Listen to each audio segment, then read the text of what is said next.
everyone. Thank you so much for tuning in. I am Brian here at Red Leaf Ranch, and today I want to talk to you about something that is so important, and something that I really wish I knew when I started my seedlings for the first time.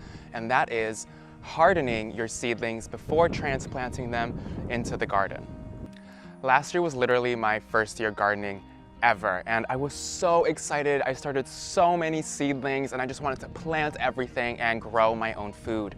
But sadly, I did not know anything about hardening seedlings. I planted everything without hardening and they ended up getting fried by the sun or blown over by the strong winds here. It was so sad to see all of my hard work get destroyed by the weather conditions here. So that was a really hard lesson that I learned the hard way.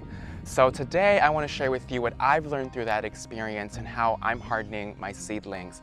So essentially, hardening your seedlings means getting them acclimated to the outside conditions after growing them indoors for an extended period of time. I'm growing my seedlings inside in a greenhouse where the conditions are really controlled. It's about 70 to 80 degrees at all times. It is not very windy in there, and they're exposed to very soft, diffuse light. So when exposing them to the outside world, there are two things I really want to make sure they're ready for: direct sunlight and wind.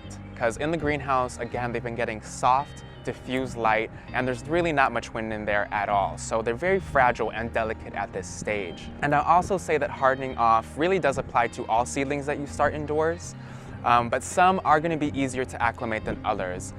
For example, I think brassicas are much easier to acclimate. Naturally, they're a much hardier and a much more resistant plant than, let's say, tomatoes or peppers that are really fragile in their seedling stage. So hardening your seedlings is actually really simple. It just takes time and patience, but it is so worth it because you don't want all that hard work that you put into your seedlings to go to waste by having them die once they're exposed to, direct sunlight or actual wind. To start hardening off your seedlings, you want to find a shady area outside. For example, I've chosen this really nice shaded area under this really big pine tree next to the garden. It has a really nice mix of actual shade and dappled light that's coming in through the branches. So it gives them a really nice mix of shade and some direct sunlight as well. Ideally, you want to choose an area that isn't exposed to a lot of wind as well, but that's kind of hard here because there's so much open air.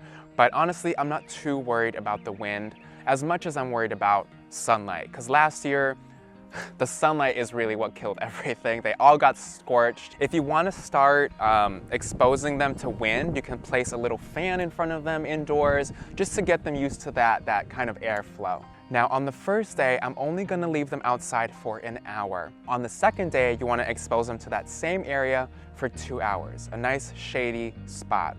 And on the third day, for 3 hours. On the fourth day, I expose them to direct sunlight, but only for an hour. And again, you want to be very vigilant at this stage.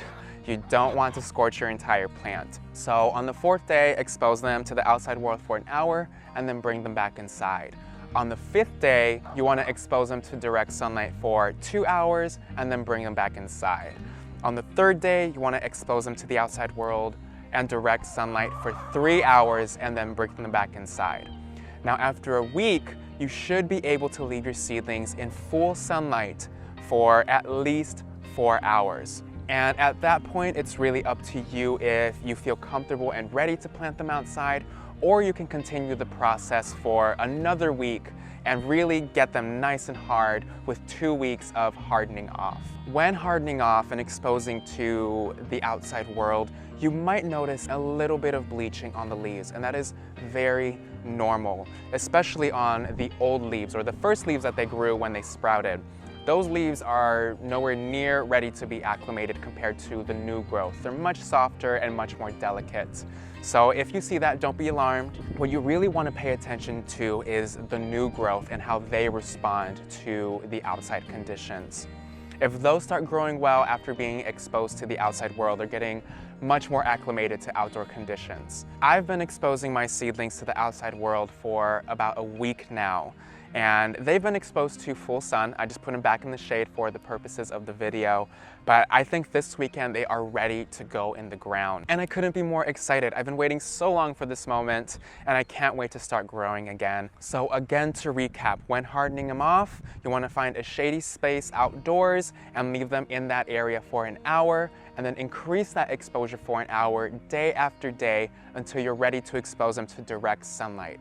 And when you expose them to direct sunlight, you want to leave them in that sunlight for an hour and increase that exposure by an hour every day after that until you're ready to plant them outside. Hardening off your seedlings is so important, and I really hope this helped give you some insight on what to do before getting your plants in the garden, so that hopefully you don't make the same mistake I did on my first year of starting seedlings. And that's really all there is to it. If you have any more questions or even tips on hardening off seedlings, please leave them in the comments below. Again, I am still learning. This is only my second year of gardening, but this is really what I've learned about hardening off my seedlings. And so far, they look really ready to go into the ground. If you enjoyed this video, please subscribe. It really helps our channel out and supports the growth of everything that we're doing here at Red Leaf Ranch. If you want to support the ranch even further, I'm going to leave a link in the description below where you can purchase handcrafted, all-natural soaps and soy candles handmade by yours truly. And again, all of those proceeds go back to benefiting the work that we're doing here at the ranch. I can't thank you all enough for the love and support we've received here. It means the world. Thank you so much again for watching. Take care, everyone.